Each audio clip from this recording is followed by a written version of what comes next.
Welcome to the Slop Farm. Enjoy the video.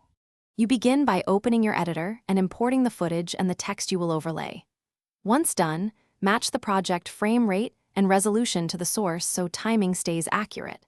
You should place a timeline marker at the first edit point and save a versioned copy right away.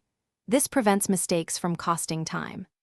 Now create a new text track above the video track and paste or link your transcript, which prepares you for precise placement and timing. You now synchronize the text to the visuals and audio. Start by breaking long paragraphs into short, readable segments so each appears for about 3 to 6 seconds. This improves comprehension. If your editor has auto-sync, run it, then scrub the timeline and nudge segment boundaries by 1 or 2/10 of a second for perfect lip or action alignment. Make sure the font, size, and color contrast remain legible on phones versus desktop, and use consistent play. You finish by exporting a short test at your final settings and watching it end-to-end to catch timing, spelling, or contrast issues. Once satisfied, export the full file and also create a separate subtitle file if needed. That gives you flexibility for platforms.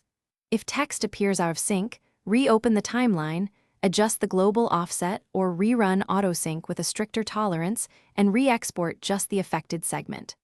Finally, save your export presets and a backup copy so you can reproduce the same result later.